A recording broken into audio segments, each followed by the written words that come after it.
What is up guys, how's it going? In this video I'm going to be reviewing the Rogers HTC One. Let's go ahead and take a look at the device. On the very top left hand side is where you'd find the micro SIM card slot. On the right hand side are the volume buttons. On the bottom is a microphone along with the USB port. And on the very top is the 3.5mm headphone jack along with a IR blaster. On the front of the device is where the 2.1 megapixel front-facing camera lies. They managed to fit in a really tiny green colored notification light.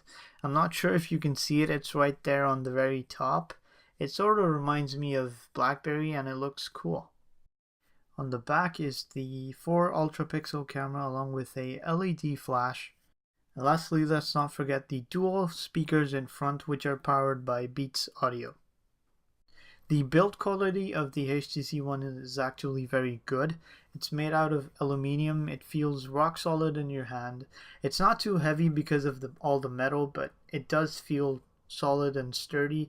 It feels premium, and I just wonder why no one had ever done this on an Android phone before, but HTC did, and because of this is actually one of the best looking phones I have tried out in 2013. The phone is running a Snapdragon 600 quad-core processor, which is clocked in at 1.7 GHz. It has the Adreno 320 graphics card with 2 GB of RAM. The storage it has is 32 and 64 GB. Now in terms of software, it's actually running Android 4.2.2 on top of HTC's Sense UI. The phone has a 4.7-inch 1080p Super LCD screen, which has a pixel per inch density of 469. Now this is actually one of the best screens that you can find on the market right now. The viewing angles are amazing, and just overall the screen quality on this device is absolutely fantastic. One of the new features in HTC Sense UI is Blink Feed. Blink Feed is sort of all your news feed on the left side of your home screen.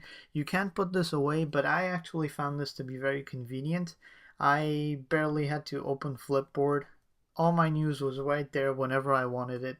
You can customize your news feeds, choose sources that you want to see. You can also put in your social feeds such as Twitter or Facebook.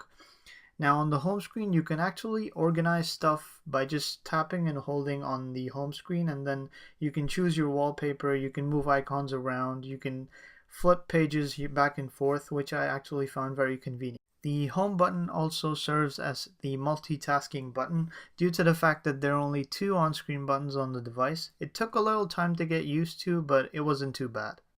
By tapping and holding the home button you get into Google Now, and thanks to 4.2.2 Jelly Bean, Google Now is also on board. HTC also added their own little weather app, which I found very visually pleasing. It was nice to look at and it gave the right temperature at the right time. There's also the regular email app, which is pretty basic. It gets the job done. It sends and receives emails, and that's pretty much what it does. Now the whole idea about the camera is that it has 4 ultra pixels. Now what that means is that ultra pixels basically tend to take in more light. So if you're in a situation which has barely any light or very low light, you're going to get a very good image quality. It's not going to look dark or mushy or bad. And the camera actually does perform. It's a very good shooter. You can also shoot video of 1080p, and as you can see I can tap to focus wherever I want, and as soon as I hit the shutter button it takes a picture. Now I managed to run a few benchmark tests just to see the overall performance, and Tutu managed to get a score of 23,883, followed by Geekbench that got a score of 2,738. Lastly, Quadrant Standard got a score of 12,517.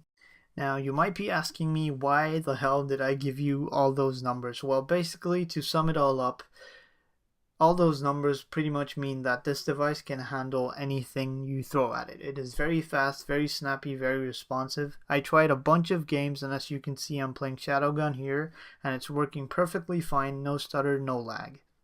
Now personally, this is my favorite device of 2013. There are 3 reasons for it. Firstly is the build quality. As you can see, the build quality on this thing is absolutely amazing. I've been in public several times. I've been asked, what phone is that? Is that the HTC One? It looks good. And it's such a coincidence that all of my friends actually liked this device. Not all of them agree to liking stuff, but they all loved this.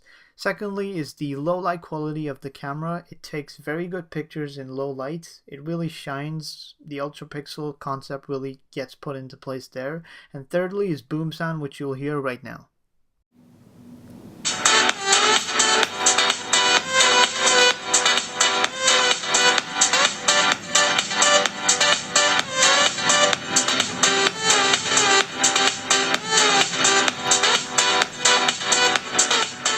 Anyways guys, that's pretty much it for the review. If you liked it, please feel free to give it a thumbs up as it helps me a lot. And do subscribe to stay tuned to more of my stuff. If you have any questions that you'd like to ask, you can leave them in the comment section below or follow me on Twitter, Google+, or Instagram. Thanks for watching, and I'll see you guys next time.